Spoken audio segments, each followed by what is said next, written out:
সাইরেনের আয়োজনে ফকির লালন সাহেবের তিরোধান দিবস মনে রেখে বাংলাদেশে চলমান যে ভিন্ন মত, ভিন্ন লিঙ্গ, ভিন্ন পরিচয় মানুষের উপরে সংখ্যাগরিষ্ঠতার বড়াই দেখিয়ে যে জুলুম নির্যাতন চলতেছে তার বিরুদ্ধে প্রতিবাদের অংশ হিসেবেও আজকের এই আয়োজনের জন্য সাইরেনকে আমার ধন্যবাদ এবং ভালোবাসা জানাই, সংহতি জানাই। যারা উপস্থিত হয়েছেন সবাইকে শুভেচ্ছা জানাই। সময় বেশি নাই, আমাকে মোজামেল বলছে খুব কম সময়ের মধ্যে শেষ করতে হবে। আগে যা বলছিল তার থেকে অর্ধেক সময় কমায় দিচ্ছে। তো আমার শুরু করতে লাগে 20 মিনিট। আমি এক গান এক রাত কভার করি, একটা গান সেটার গানের ব্যাখ্যা দিয়ে এক রাত শেষ হয় আমার। কিন্তু আসলে 10 মিনিটে কিছুই করা সম্ভব না। কিন্তু আপনারা যারা আজকে এই আয়োজনে হাজির হয়েছেন তাদের জন্য আমি কয়েকটা সমস্যা দিয়ে যাই। আমার কাজ সমস্যা দেওয়া, সমাধান বের করার দায়িত্ব আপনাদের। আমি মনে করি আমরা মধ্যবিত্তরা যে লালন ফকিরের একটা পরিচয়ের মধ্যে বাস করি, এই পরিচয় নির্মাণটার মধ্যে এমন একটা ব্যাপার ঘটে গেছে যেই কারণে আমরা হয়তো এখন আমরা মধ্যবিত্তরা, শিক্ষিত মধ্যবিত্তরা লালনকে তার জ্ঞানের জগৎ থেকে, তার জ্ঞানের ভাবের জগৎ থেকে চিনতে পারি না। কেমন, আমি আপনাদেরকে সেই কথা বলেই আজকে আমার কথা শেষ করব। যেমন ধরেন, মানুষ ভজলে শোনার মানুষ হবি, ওমন সহজে কি সই হবা, কিংবা সহজ মানুষ ভোজে দেখার এমন দিব্য জ্ঞানে।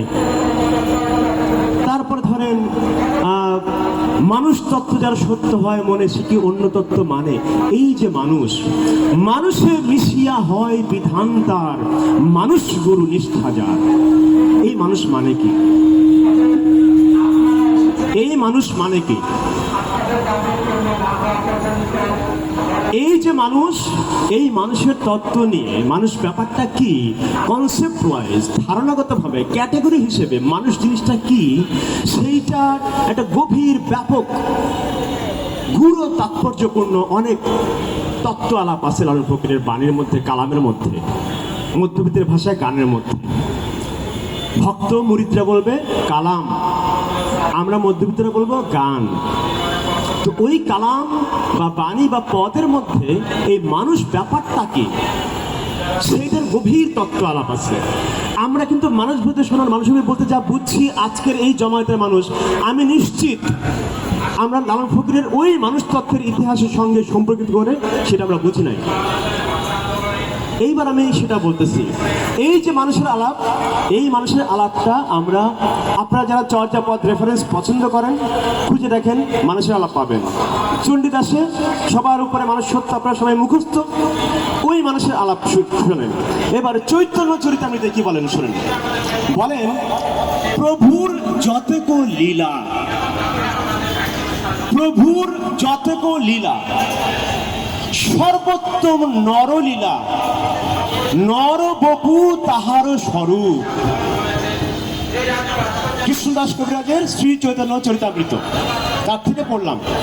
এখানে কি, প্রভুর যতক লীলা, সর্বোত্তম নরলীলা। এই যে মানুষ রূপে যে প্রভু লীলা করেন সেটা সর্বোত্তম। আর কি, এই নরবপু মানে মানব দেহ, এই নরবপু তাহার স্বরূপ মানে প্রভুর স্বরূপ হচ্ছে আমাদের এই দেহটা। এখন দেখেন মানুষের আলাপটা কি হলো তাহলে। এটা হচ্ছে চৈতন্য চরিতামৃত মানে বৈষ্ণব সহজীয় আন্দোলনে মানুষের ধারণা। লালন ফকির তারও 300 বছর পরের ঘটনা, কিন্তু এই পুরো বৈষ্ণব সহজিয়া চর্যা সহজান মহাযান বৈষ্ণব শাক্ত তন্ত্র সুফি অসংখ্য সাধনার ধারার মধ্যে মানুষের তত্ত্বায়ন হচ্ছে এবং সে মানুষ তত্ত্বের একটা বিবর্তনও হচ্ছে। সেই বিবর্তনের ইতিহাসের মধ্য থেকে, সেই জ্ঞানতাত্ত্বিক ধারাবাহিকতার মধ্য থেকে লালন ফকির মানুষের তত্ত্ব রচনা করতেছেন। এবার সেটা কি সে আলাপে গেলাম না। এবার আমরা মধ্যবিত্তরা যেটা জানি সেটা বলতেছি আমি। আমাদের মধ্যবিত্তদের মানুষ হচ্ছে মূলত ওই যে বলছে সবরূপের মানুষ সত্য, মানে মানুষকে বেশি মর্যাদা দিল তাইলেই হচ্ছে এটা মানব ধর্ম, মানবতার ধর্ম, মানবতাবাদ। এটা একটা ভুলভাল আলাপ।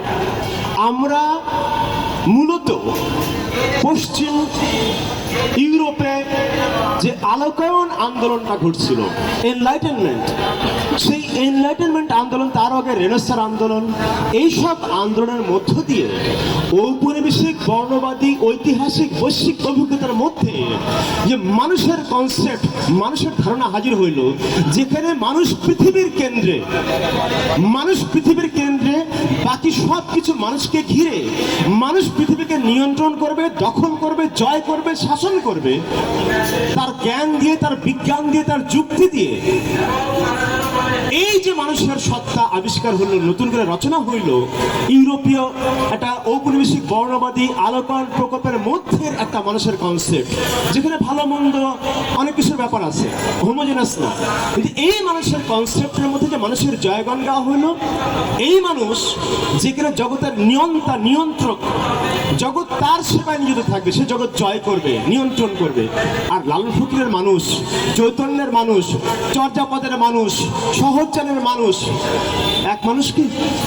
এই মানুষ যে কিনা লালন ফকিরের মানুষ, চৈতন্যের মানুষ, সহজে বৈষ্ণব সহজের মানুষ, শাক্তের মানুষ, তন্ত্রের মানুষ, তারা কি জগৎ নিয়ন্ত্রণ করতে চাইছে? তারা উপনিবেশ করতে চাইছে? তারা বর্ণবাদ করছে? কিন্তু আমরা মূলত ওই ইউরোপীয় এন্টারটেনমেন্টের একটা বর্ণবাদী সাদা ব্যাটা মানুষের কনসেপ্টটাকে আমরা ইউনিভার্সালাইজ করে নিয়েছি, আমাদের করে নিয়েছি। এবং সেইখান থেকে মানুষের জয়গান যেহেতু গাওয়া হয়েছে, man is the measure of all things বলে আমরা একটা বাক্য শিখছি, সেইটা আমরা লালন ফকিরের উপরে চাপাই দিচ্ছি। দিয়ে আমরা বলছি যে এই যে লালন বলে যে মানুষ ভজলে শোনা মানুষ হবে, তাহলে নিশ্চয়ই একই কথা বলছে। ইউরোপীয় হিউম্যানিজম যেটা বাংলা মানবতাবাদ, সেটা আমরা লালন ফকিরদের উপরে, বাউল ফকির সহজের উপরে চাপাই দিচ্ছি।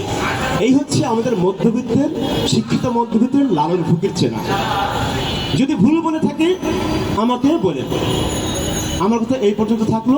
যদি লালন ফকিরকে সত্যি সত্যি আমরা সাম্যের জন্যে, মানুষের মর্যাদার জন্য, মানুষের মধ্যে প্রেম ভালোবাসা সেটাই প্রতিষ্ঠার জন্য, এমন একটা সমাজ নির্মাণের জন্য, শোষণ বৈষম্য, লিঙ্গ বৈষম্য, জাতি বৈষম্য, পরিচয় বৈষম্য, ধর্মের পরিচয় বৈষম্য, এসব থেকে মুক্ত করতে চাই, তাহলে আমাদেরকে একই সঙ্গে ওই ইউরোপীয় বর্ণবাদী সাদা ব্যাটা মানুষের প্রকল্পের বাইরে অন্যরকম মুক্তিকামী মানুষের আইডিয়ার মধ্যে আমাদের ঢুকতে হবে। যেইখানে ঢুকতে আমাদেরকে লালন ফকির সাহায্য করেন। যে মানুষ জগতের নিয়ন্ত্রক হতে চায় না, যে মানুষ বাকি সকল কিছুর সঙ্গে বন্ধুত্বপূর্ণ, তার অস্তিত্বের সঙ্গে বাকি অস্তিত্বের সম্পর্কিত করে দেখে, এই যে আন্তঃসত্তা সম্পর্ক, ইন্টার বিইংনেস, এই আন্তঃসত্তা সম্পর্ককে উপলব্ধি করে, সেইটা শরীরের মধ্যে, জগতের মধ্যে সেইটার সুর ছন্দ সেটা আবিষ্কার করে, তারা সাধক। লালন ফকির সেই সব ধারার মানুষদের একজন শক্তিশালী প্রতিনিধি। তাকে আমরা ইউরোপীয় হিউম্যানিজমের খাঁচার মধ্যে ভরে দিয়ে আমরা লালন ফকিরকে চিনতে পারবো না, কাজেও লাগাতে পারবো না। মানুষ কঠিন কনসেপ্ট, সহজ কঠিন কনসেপ্ট, সব কঠিন কনসেপ্ট। সহজ মানুষ বদলে দেখলাম এটা সেই মানুষ না, এটা সহজ মানুষ। এই সহজে তত্ত্ব আলাপ করলে তো রাত পার হয়ে যাবে। বাদ, আজকে আলাপ শেষ। আসেন, কেউ আসেন? গান গাবো কি গাবো না? গাবো কি গাবো না? বিদায় বিদায়।